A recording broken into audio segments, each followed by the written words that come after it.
Então, temos o prazer hoje de ter conosco Jeroen Stephens, que é da Bélgica. Ele é arquiteto e doutorado em urbanismo pela Universidade de Leuven, mas também fez aqui uma parte no Brasil, no Mackenzie, em São Paulo. Ele vai falar para a gente sobre as ocupações no centro de São Paulo e depois a gente vai contar com a participação de Luciana Andrade, que é professora da UFRJ, da Faculdade de Arquitetura da UFRJ, como debatedora. E depois a gente vai abrir o espaço para que todos nós possamos conversar sobre esse tema, que é muito importante no momento que a gente passa no país, né, que se criminaliza movimentos sociais, a participação é atacada, enfim, acho que é um tema muito caro à universidade pública e à sociedade brasileira nesse momento. Você pode ficar. Ele passa para você.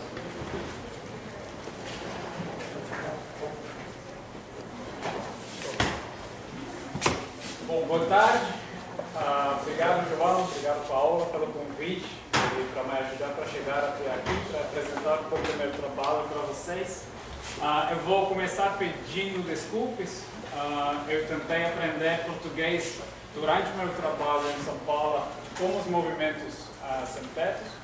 Então ainda é um desafio muito grande para mim para falar em português, para explicar o meu trabalho em português, mas mesmo eu acho muito importante para continuar tentando falando sobre movimentos sem tetos com vocês e discutindo.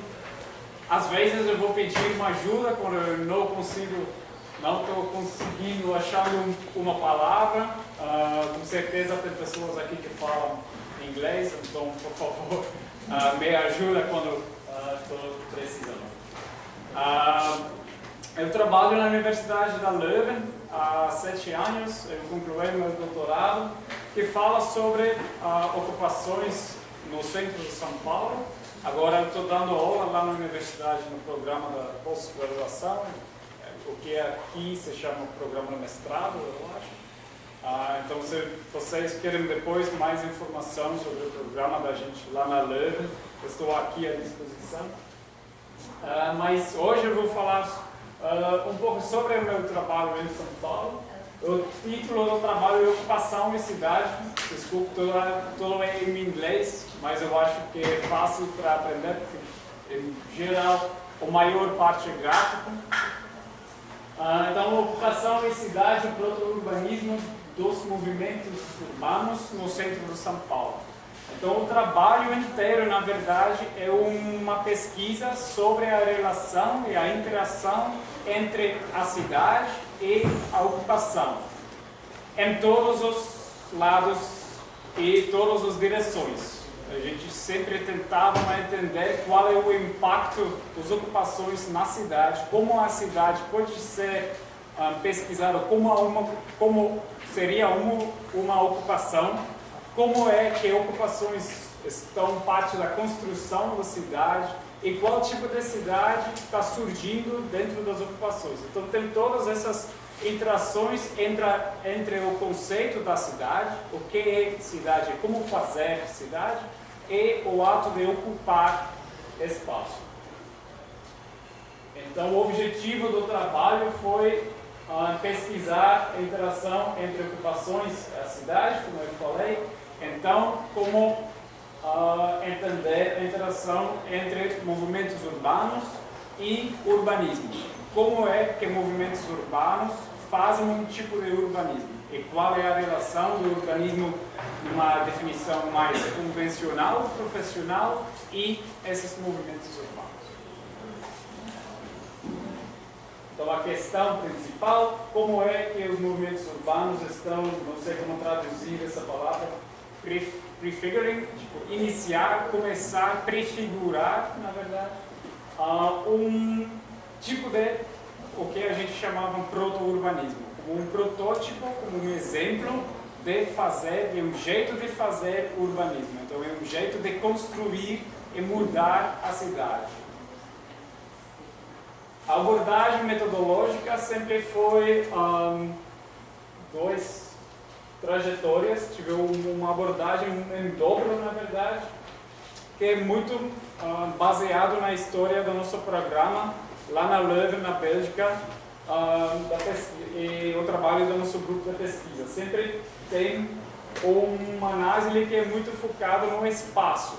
Então, eu sou formado como arquiteto e a ideia sempre foi para fazer um trabalho de pesquisa como um assunto que é muito social, é muito mais comum, na verdade, nas ciências sociais do que dentro da arquitetura, mas sempre foi um tentativo para ficar arquiteto, para focar no espaço físico, na matéria da cidade.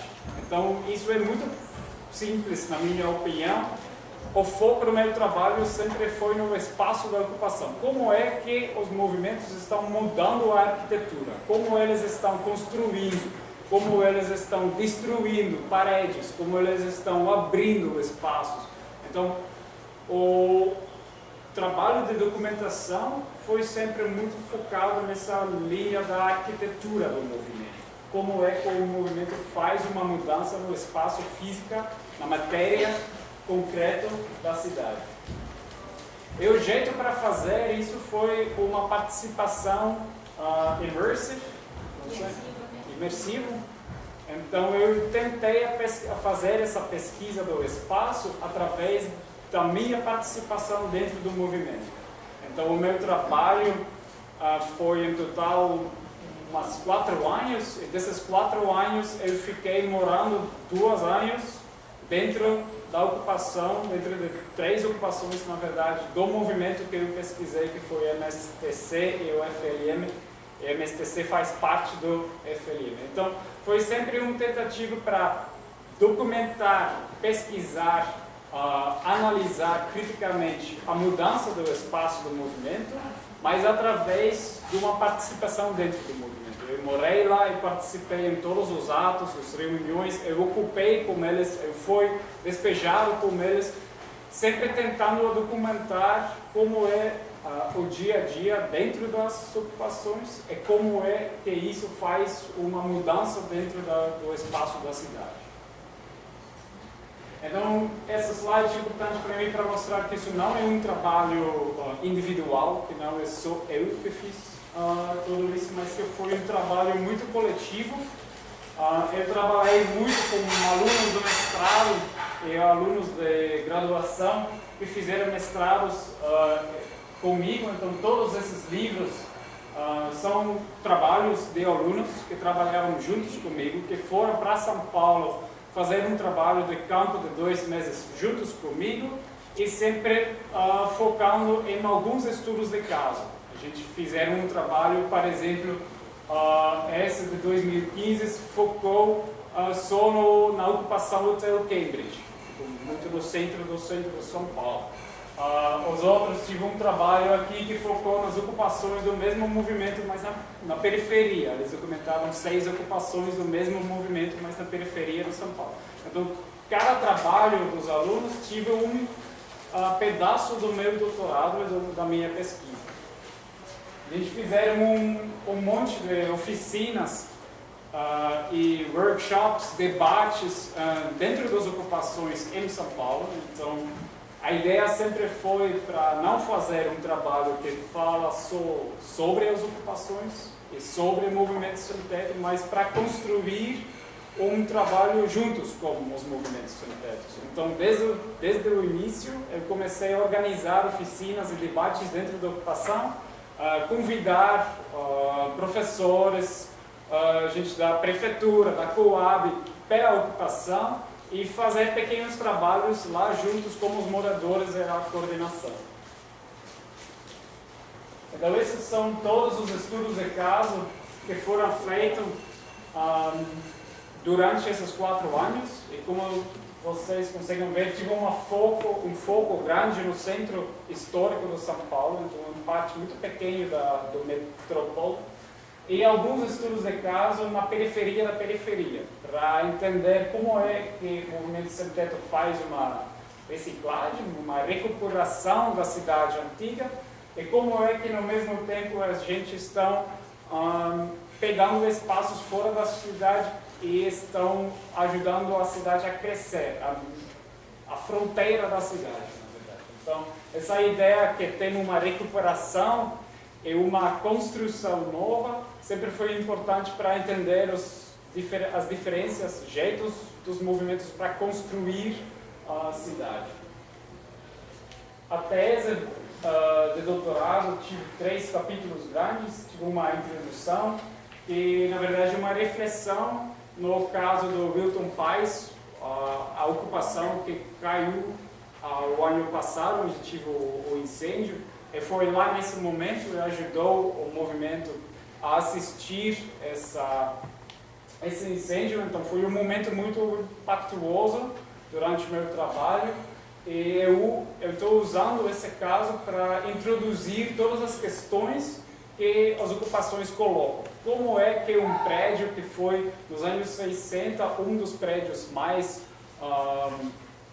famoso, que foi colocado como parte do papel do modernismo na cidade, para construir a cidade nova, como é que o prédio foi abandonado, como é que o prédio foi ocupado, como foi a organização do movimento dentro dessa ocupação, e como é que esse prédio pode pegar fogo, cair, e que a gente está sem outro lugar para ir do que a praça à frente, onde eles ficavam umas semanas acampando na Praça Paisano.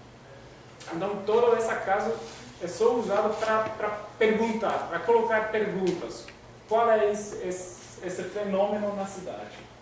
E depois, 3 capítulos. O primeiro capítulo é uma escala maior, é uma tentativa para aprender a cidade como se fosse uma ocupação.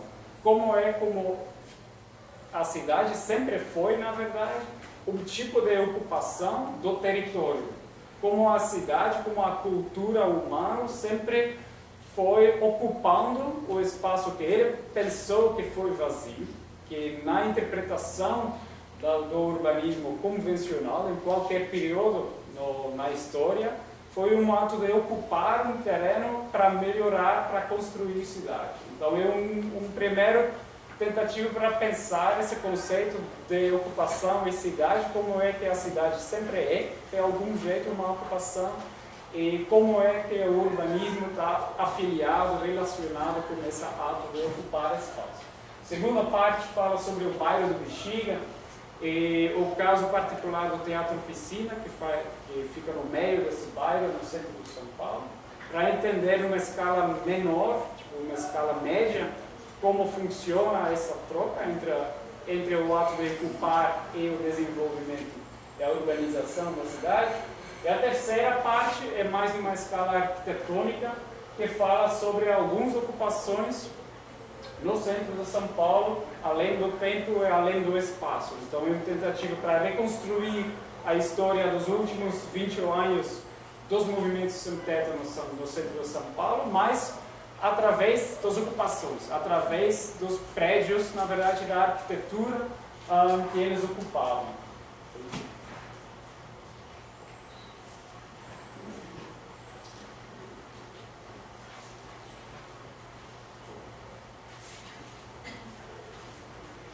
Então, o que temos aqui embaixo, Fred Scarlett, em Time and Space, a ideia sempre foi para trabalhar em várias escalas e várias linhas de tempo, não sei, sempre várias temporalidades, através da história e o presente, a escala metropolitana até a escala minúscula do interior, de um quarto dentro de uma ocupação, e tentar entender como é que esse tipo de urbanismo está surgindo dentro das ocupações em várias escalas e em várias temporalidades.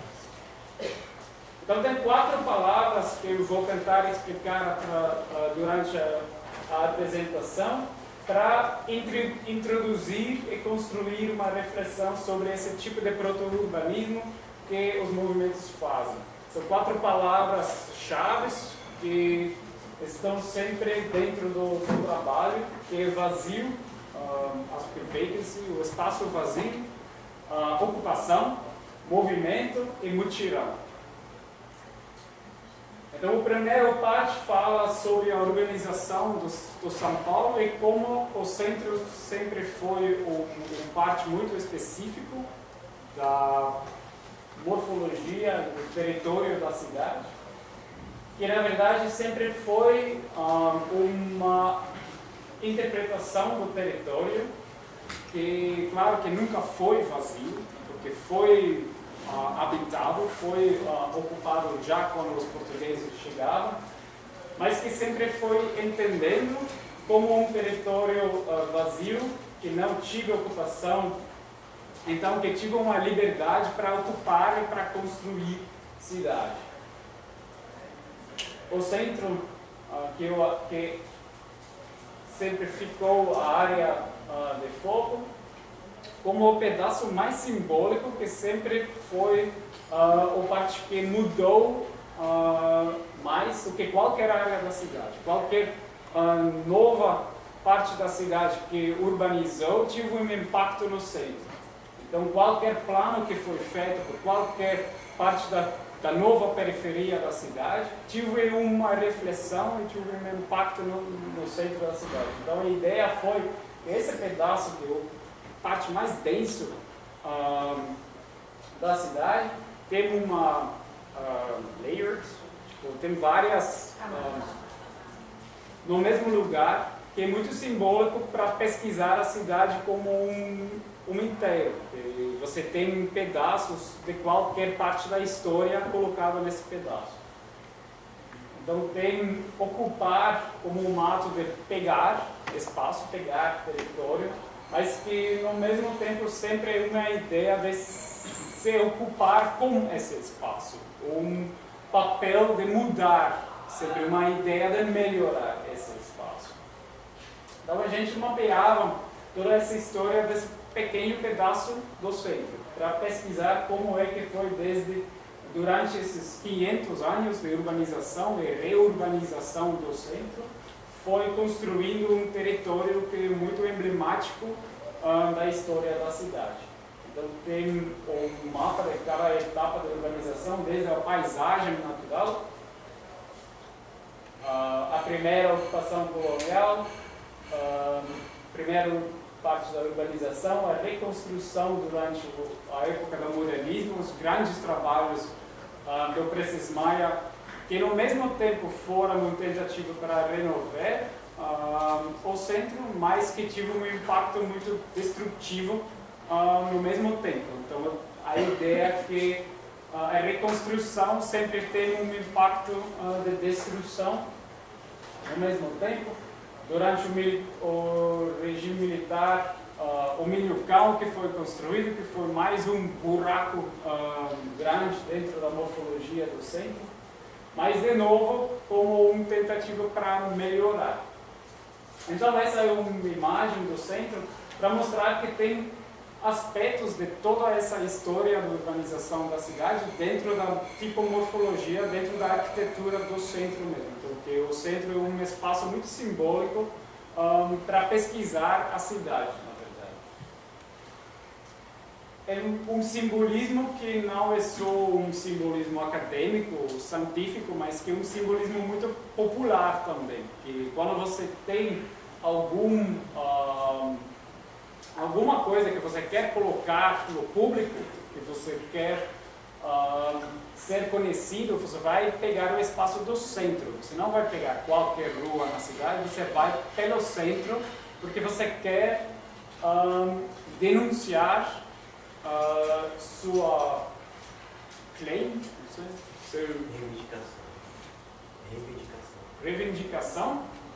Então, isso você vai sempre fazer nas grandes avenidas, nas grandes parques, no Anhangabaú, na Avenida Paulista, no centro. Então essa história, esse simbolismo sempre é muito forte dentro do simbolismo da paisagem da cidade.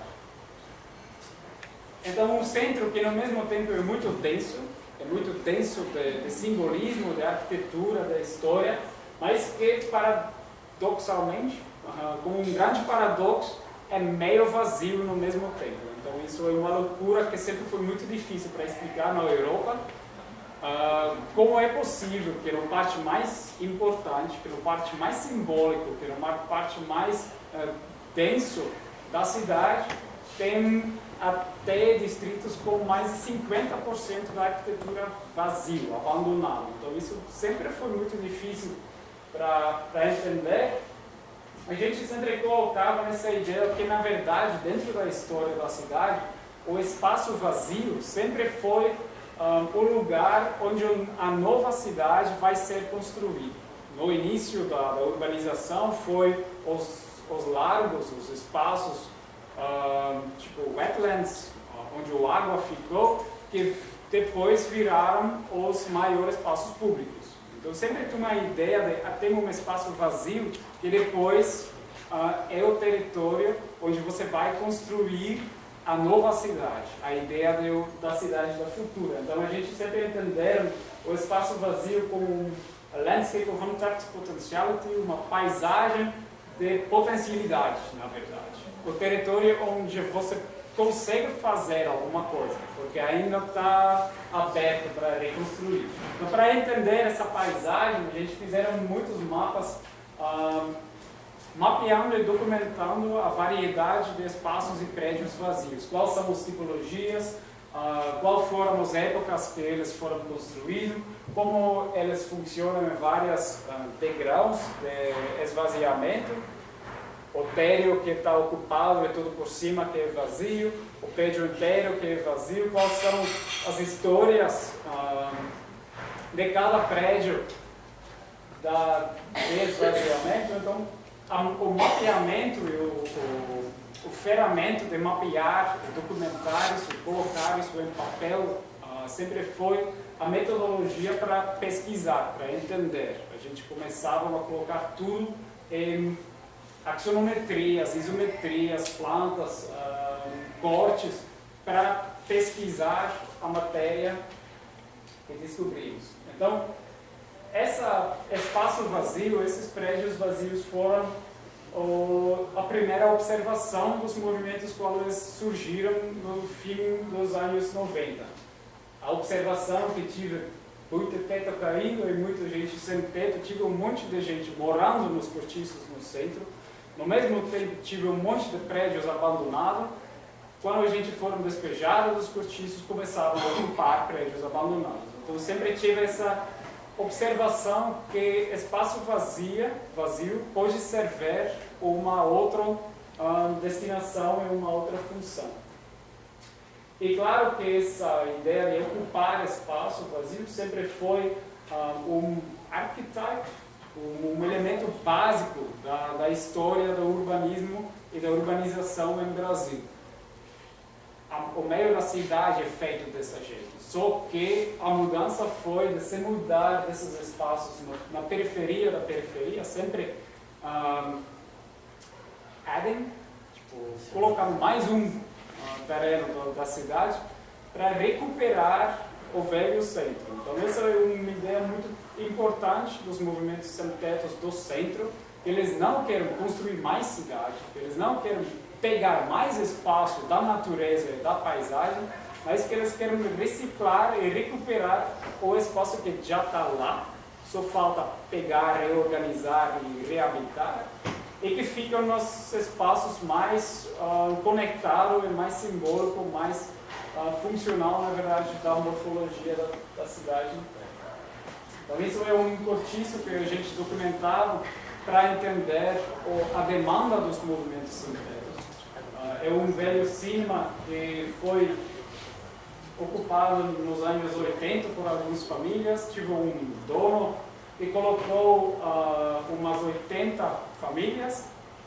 É a mesma ideia, a gente, para pesquisar o cortiço, a gente mapeava o cortiço. Então, é a arquitetura do cortiço, ou a falta da arquitetura dentro do cortiço, até cada imóvel a gente mapeava.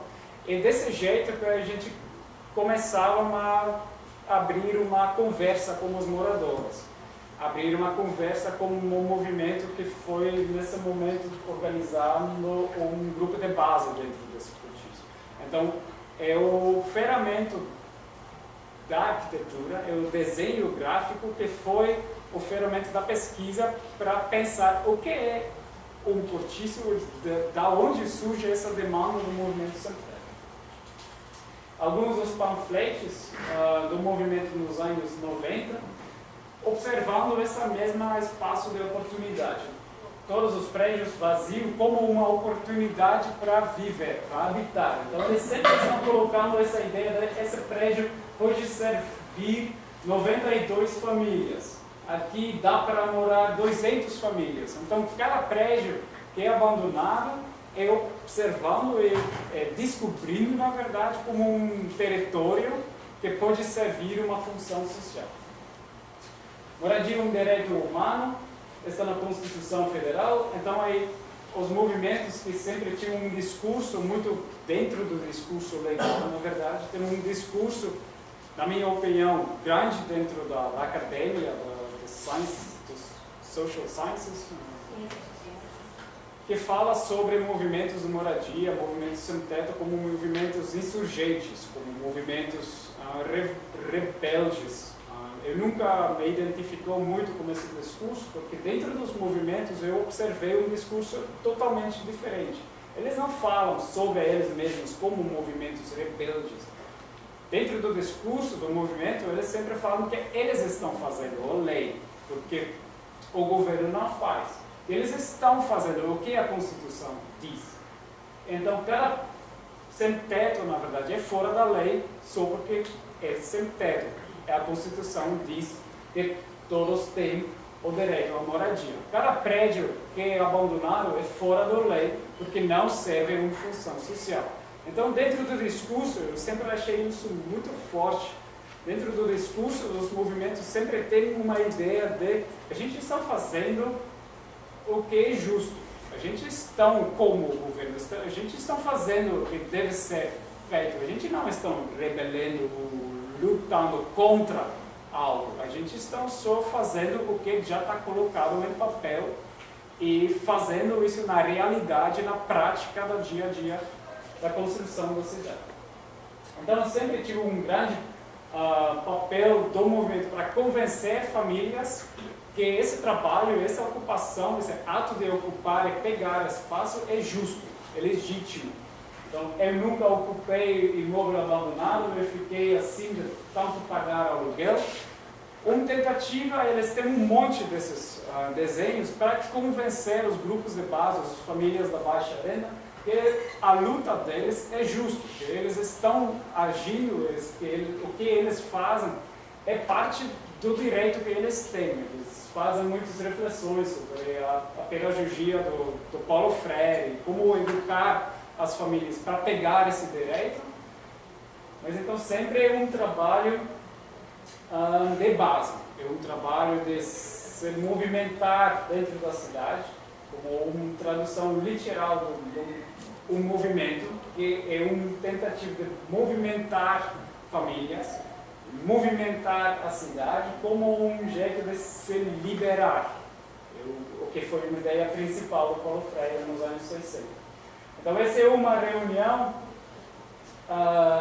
alguns minutos antes de uma nova ocupação. Então, são todas famílias que viram dos grupos de base, da periferia, de cortiços no centro, da rua no centro, que estão no momento de se preparar para pegar um espaço na cidade. E as lideranças que estão tentando lá explicar para eles que eles têm esse direito para pegar esse espaço, até o dever para pegar esse espaço, para se melhorar, para se libertar. Então, o movimento como literalmente uma movimentação dentro do espaço da cidade, que sempre é uma tentativa de quebrar com uma inércia da cidade, uma inércia social, não fica do seu cortiço, não fica na rua, não fica na periferia, pega a sua direito e ocupa um espaço, e através dessa ação quebrar a inércia do espaço da cidade, quebrar parede, literalmente, quebrar porta, tirar o grille que está à frente da porta. Então, movimentar as famílias, no fim de tudo vai começar a movimentar o espaço físico e a arquitetura física, que sempre tive um papel de separar o espaço público e o espaço privado, a rua do prédio, o espaço dentro do prédio o espaço fora, o espaço da elite, que é o espaço que tem dono, e o espaço da cidade, que é fora do território privado. Então, a ocupação que sempre é, de algum jeito, uma invasão, uma seizure, intrusion, que vai desestabelecer o que sempre foi lá. Então, sempre tem um aspecto meio agressivo, que vai quebrar, que vai pegar, até no simbolismo, que vai colocar a bandeira para dizer agora nós pegamos esse espaço. A bandeira que sempre tinha um simbolismo muito militar, na verdade, um símbolo de pegar espaço, colocar a bandeira para denunciar que o território está ocupado, até se proteger. Então, a resistência que chega imediatamente depois do ato de quebrar, a ocupação que funciona com um ato muito precário, se a gente não vai se defender e não vai resistir, eles não vão ficar. Então, eles não têm outro jeito de se defender, e que muda a presença das famílias de baixa renda, que entram no movimento de uma presença invisível na cidade, em uma presença muito visível, com muito orgulho, na verdade. Eles tentam colocar essa ideia de a gente está pegando esse prédio e a gente está justos. A gente tem o direito para pegar esse espaço, porque somos sem teto e o prédio não serve a nenhuma função social. Então, essa ideia de ocupar com visibilidade, ocupar como um papel político, é sempre principal dentro das ações do movimento sem teto. E qualquer coisa sempre tem uma obrigação de se organizar, porque você entra numa nova espaço, você está com um monte de famílias que nunca ocupavam um prédio que nunca foi feito para servir como habitação. Então você não tem outra trajetória, você não tem outra opção do que se organizar autonomicamente.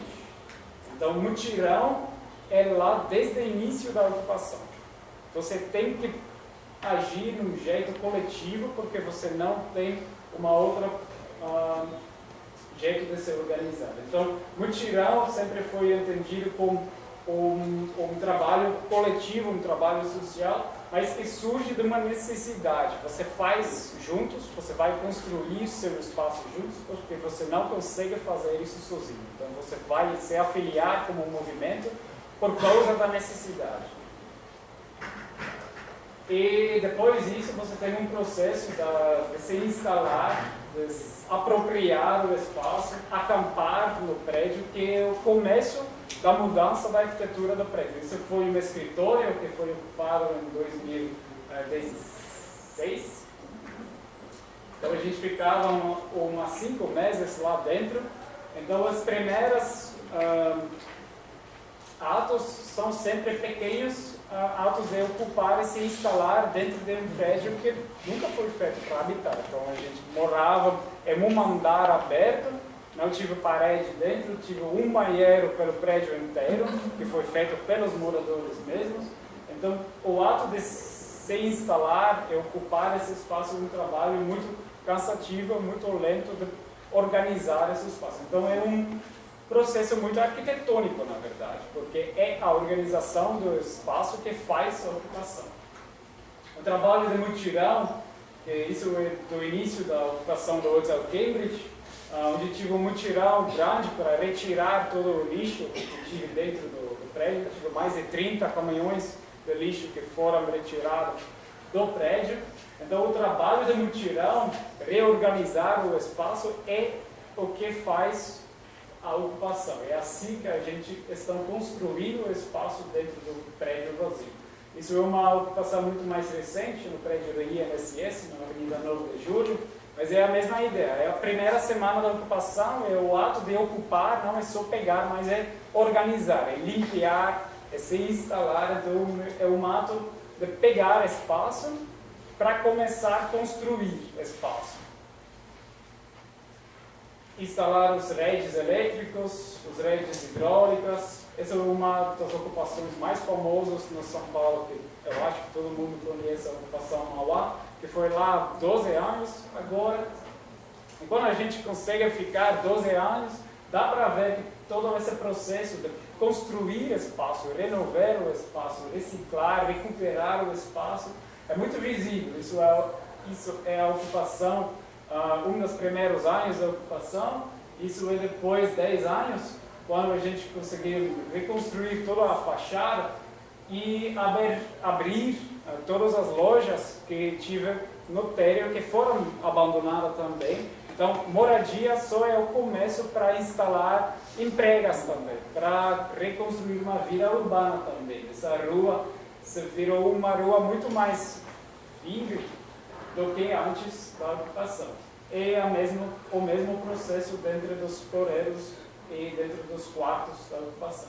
Então, é um processo de recuperação do espaço que é muito lento, que é uma escala muito minúscula, é mão de obra, na verdade, um grande mutirão que nunca para, mas que, no mesmo tempo, faz uma mudança em vários desses prédios.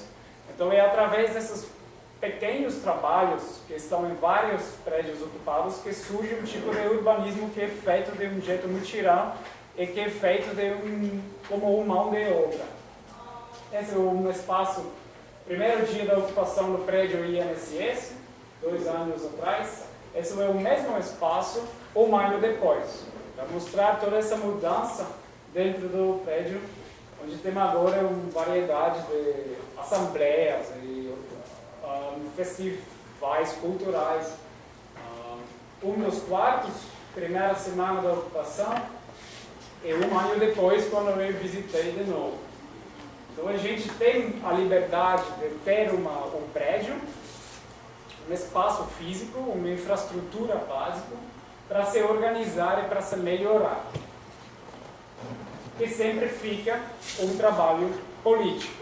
Então nunca é só um trabalho social, nunca é só um trabalho de se organizar dentro do prédio, mas que sempre fica um trabalho político também para se mobilizar, para se movimentar numa escala maior, uma escala até federal, do movimento urbano que tenta mudar os políticos urbanos no país inteiro. Então, todas essas pequenas mudanças fazem parte de um trabalho maior que pega uma escala do país inteiro.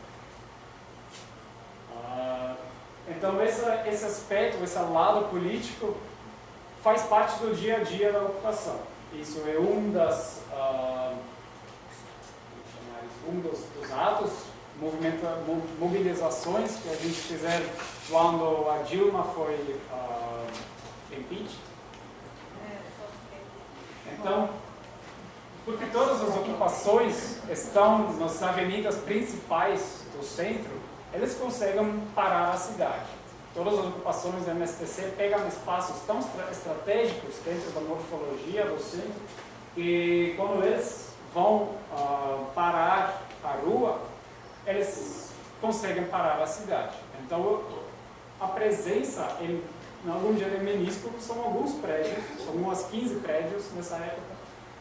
Mas esses 15 prédios têm um papel político tão grande que dá para parar a cidade uma dia inteira através da população que fica dentro das ocupações. Então, o poder político deles é muito forte através, de novo, da arquitetura e a presença dentro da morfologia urbana do centro da cidade.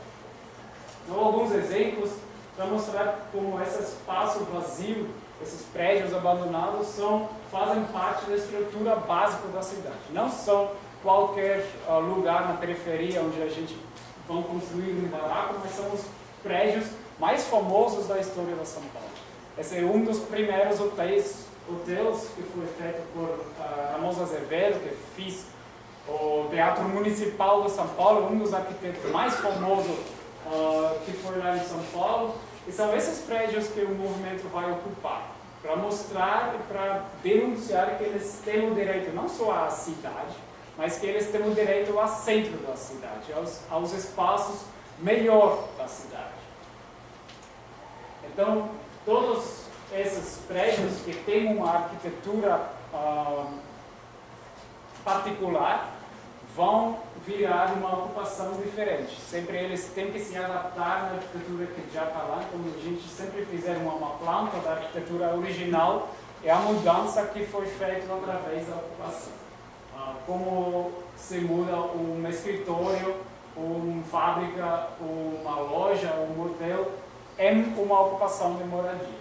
Então, qual é o impacto da arquitetura principal durante o trabalho de transformação? Esse é o caso do Hotel Cambridge, de novo, para mostrar como foi um dos prédios mais famosos na cidade, quando foi construído esse hotel nos anos 50. Foi um dos hotéis mais caros que tive em São Paulo. E depois virou, através de uma mudança e uma resistência do movimento, uma das ocupações mais famosas da história da São Paulo.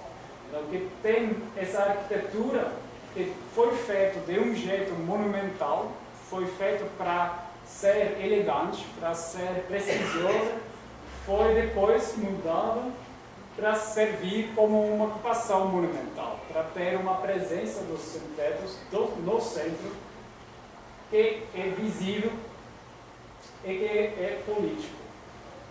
Então, a ocupação, isso é dentro do Cambridge. Então, sempre tem esse lado social, um trabalho de organizar famílias, que surge paralelo como um trabalho de arquitetura. É através da mudança do espaço do hotel, de qualquer ocupação, que vai surgir um trabalho social que vai tentar mobilizar, politizar, educar as famílias. Então, tem uma educação que vai tentar colocar outros valores dentro das ocupações, baseado em liberdade, igualdade, fraternidade. Então, tem várias ideologias que são dentro das ocupações. Então, a gente está, na verdade, tentando construir uma outra cidade dentro dos vazios da cidade que já existe. Um outro exemplo, o Cine Marrocos, para mostrar de novo como são os prédios principais da cidade que são ocupados. Foi um dos cinemas mais famosos nos anos 50 e 60.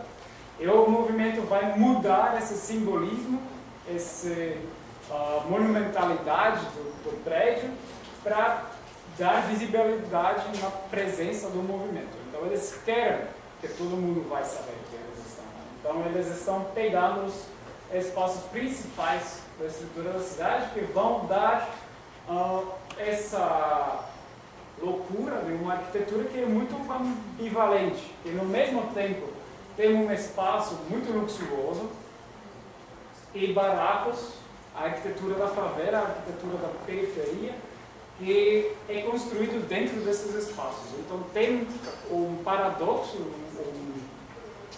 juxtaposition, não sei como é isso, de duas formas de construir cidade que se encontram e que vão construir um espaço novo dentro da cidade. Então é bricolage, mas dentro de um prédio muito forte.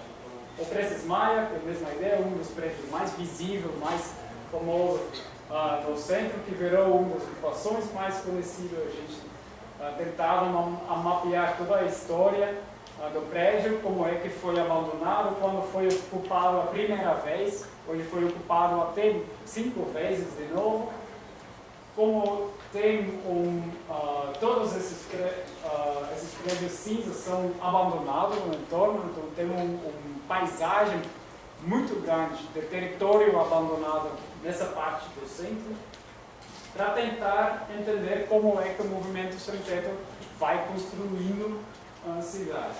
Dentro do prédio, como foi construído originalmente, como uma fábrica, e como foi adaptado pelo movimento através dessas várias ocupações em um espaço coletivo, num espaço de convivência.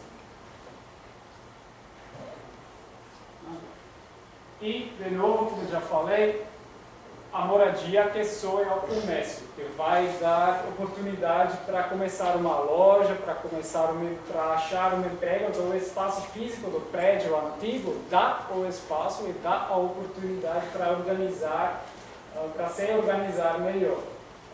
uma pequena empresa que a gente colocava dentro da ocupação, e espaços que viram espaços muito mais complexos do que você tem em projetos convencionais.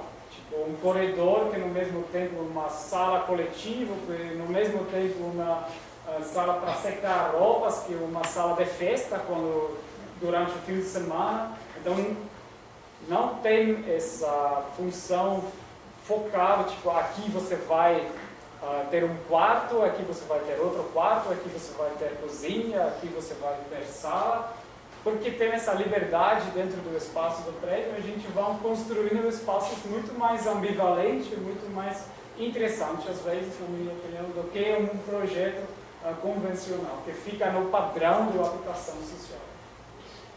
E, ao mesmo tempo, fica quase sempre como uma grande precariedade. Então, tem alguns aspectos que se melhoram, que viram muito mais interessante, mas ficam muitos problemas com segurança, com sanitários, com o número dos habitantes. Então, sempre tem essa ideia em dobro também, que tem algumas coisas que a gente pode aprender da ocupação, mas sempre tem um monte de problemas também que ficam sempre lá. A habitação Mauá, de novo para mostrar um pouco da metodologia que a gente sempre usava. Então, é desenhar, é usar os ferramentas da arquitetura para tentar entender o papel e a organização do movimento dentro das ocupações. Alguns outros exemplos, o João Bonifácio, uma ocupação que está lá há 4 anos. De novo, mapeando e documentando a mudança do prédio para chegar na cidade. Então, a arquitetura sempre foi só o caminho para pensar sobre a cidade. Então, tudo o que tem aqui em branco nessa mapa é vazio, totalmente abandonado. Tudo que tem em cinza é meio abandonado, meio vazio. Então, geralmente são os térreos que estão ocupados como uma loja ou uma empresa, e tudo por cima é vazio. Tudo que é vermelho foi ocupado nesse momento em 2017, quando a gente fizeram essa mapa. Então, a ideia sempre é que tem um monte desses pequenos trabalhos de arquitetura de jeito de mutirão dentro desses vários prédios, mas quando você junta todas essas partes de mão de obra, surge um tipo de urbanismo que, na verdade, é mudando a estrutura básica do centro da cidade. Não dá para passar no centro de São Paulo sem ver, sem conhecer as ocupações dos movimentos sintéticos. Então, eles não são uma coisa marginal, uma coisa de acupuntura, ou da periferia, ou da margem da cidade. Eles fazem parte da estrutura básica do centro de São Paulo. Então, está surgindo essa ideia, uma nova tipologia de arquitetura que só ocupa um espaço vazio para se organizar por um tempo. A gente usava mapas para tentar entender a estrutura da organização dentro dos movimentos. Então, a gente trabalhava 4 anos com o FLM, que é o Frente de Luta por Moradia, que tem uma organização social também, que se chama Apoio, e que tem alguns movimentos que estão organizados no centro, que estão em vermelho, e que tem alguns movimentos que estão organizados na periferia, que estão em branco. Cada movimento tem algumas ocupações que estão no entorno do movimento e um monte de grupos de base onde eles estão tentando para educar e para afiliar novas famílias. Então, a ideia é que, na verdade, é a arquitetura e é o espaço onde eles estão que faz o movimento. Isso é uma tentativa para colocar isso numa mapa.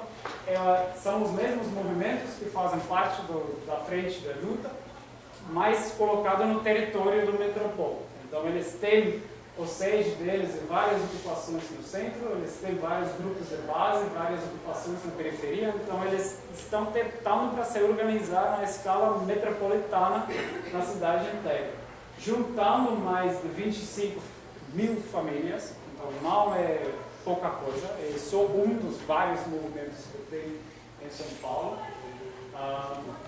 Então a ideia sempre virou mais e mais forte, porque ao invés do muito discurso do margem e dos movimentos sem-tetos como uma coisa que fica no margem da cidade, que é um pedaço muito dentro da estrutura da cidade que faz um trabalho principal na mudança do espaço da cidade. Uma linha da Tempo que tentou mapear a história dos movimentos do centro.